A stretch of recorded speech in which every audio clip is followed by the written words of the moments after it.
Hi, I'm Ruggero Santa from One Foot in the Door, and today I'm replying to a question that Carol in City, I hope I'm pronouncing that right, sent to me 4 years ago. I'm really sorry, Carol. As I said in my previous video, a lot has happened. I have neglected this channel a lot. I'm really sorry about that. I did try and reply to people in the comments, but I never made fully replies videos for a whole series of reasons. It's also why I stopped making that directing actors series of videos that I did. Anyway, I'm really sorry about that. I think you probably already found the answer to your question, but it was a really good question. So I do want to answer it myself because I think it might be interesting for other people as well, okay? So Carol asks, could you do a video on lengthening a screenplay? What are some things a new writer may not have thought of? How can I develop my subplots more?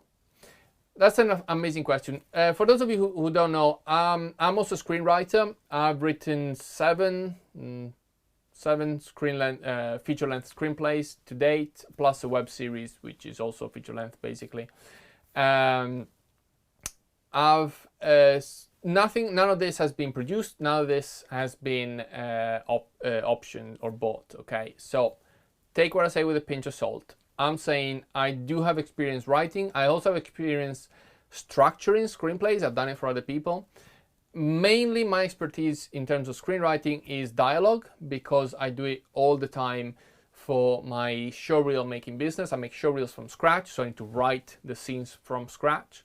And I've done hundreds of those, so I got pretty good at writing good dialogue, okay? That being said, as I have experience writing feature-length screenplays, so I've been there. I know the pain of not knowing how to make this thing longer.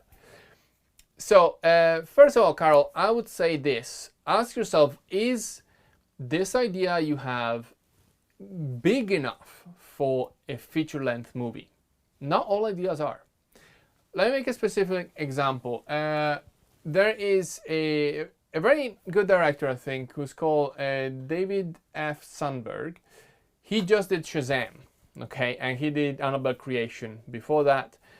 David has his own YouTube channel, and it's a fantastic YouTube channel. You should check it out, because even though he's now doing big blockbusters and stuff, he still does his channel where he gives tips and he shows us behind the scene videos on what kind of problems he faced as a filmmaker, both on this huge scale, but also for all the show movies he did. He became famous with a short that he did called Lights Out, which was then taken up, I think, or he got funding to make a feature-length version of that, and that's what kicked off his career.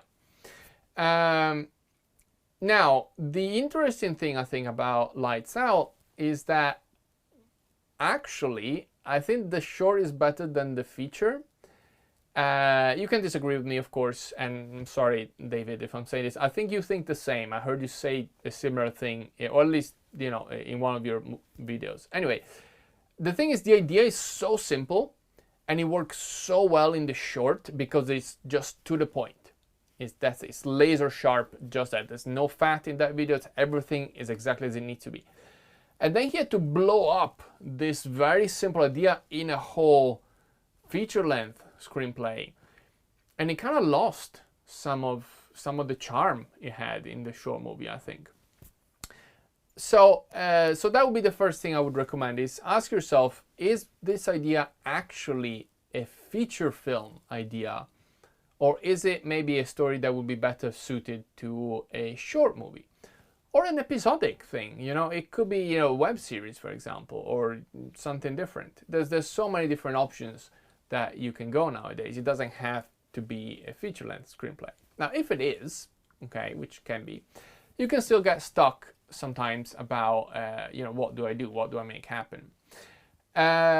This, I think, is where structure comes in handy. Now, there's many different structures and things you can look at. The most classic is the hero's journey, which I'm sure you've read about, but there's other structures as well. Now, I do recommend John Truby's book, Anatomy of Story, where he breaks down many steps that you can take.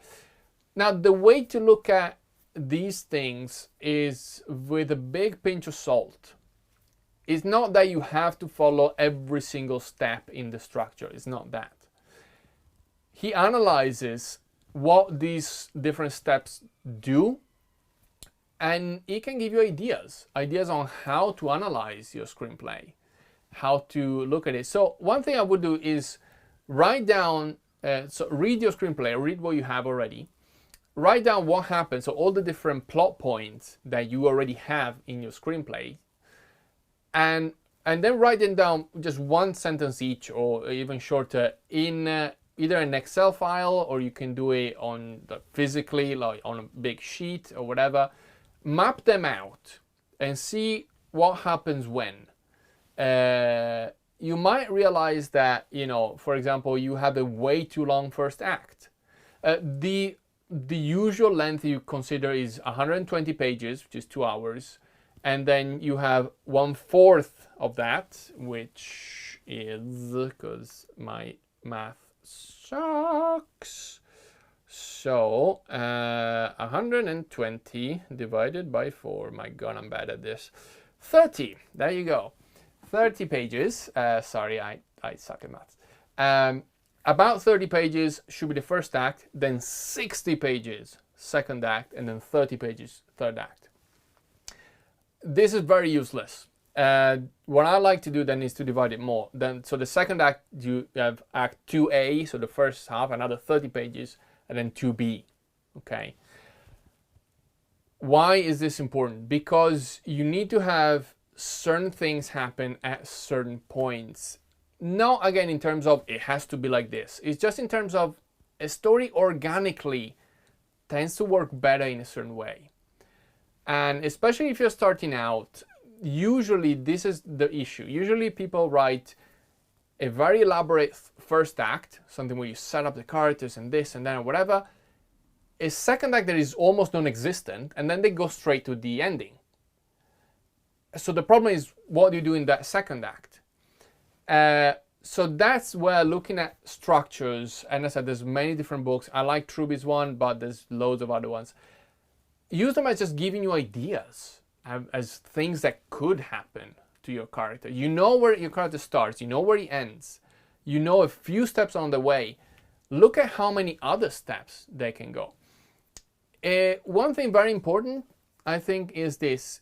Every arc in the story is a character arc. Character arc is not something that you need to add on top of your story. It is the story, literally. There's a few exceptions to this, but 99 times out of 100, it's a character's arc. Keeping in mind that an arc can be a flat arc. Again, this is a different thing.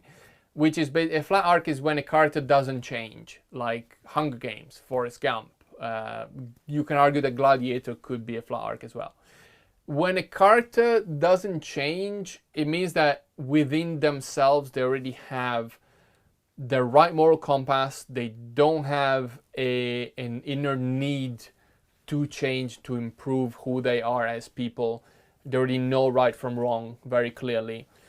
Usually in that case, what changes is the world around them. Again, the Hunger Games is a classic example, right? Like, she knows what's right and what's wrong. Throughout the course of the 4 movies, she changes the world around her, right? Most of the time, this can happen. Most of the time is not the case. Most of the time is the character, the protagonist, who changes. He or she has some kind of big flaw that they're not aware of. And throughout the course of the journey, they change. They improve as people. They become better. And because of this change, they manage to overcome the bad guy or whatever quest they had to go through. So look at it through this. So you know where your character starts. You know where your character ends. Ask yourself, first of all, is there a difference there? Am I going somewhere with this? If not, then is this a flat arc? If still not, then ask yourself, maybe you're doing something wrong. If the character starts and ends in the exact same place and nothing changes, there's not much of a story there. There are exceptions. The only exception I can think of to this is a survival story in horrors, like Alien, for example. In Alien, Ellen Ripley is the protagonist, she doesn't change, and she doesn't change the world around her. She just survives. That can work. It's a very specific subgenre. It can work really well, but it's a very specific thing. If that's not the case, so if it is a drama, or if it is an adventure, if it is a comedy or whatever, usually the protagonist has to change. So it needs to start one place with some problems, with some inner issues, as well as external issues. There's an antagonist, there's something that forces this character to take on a quest, to do something, and through this quest, this character learns more and more and more about himself or herself.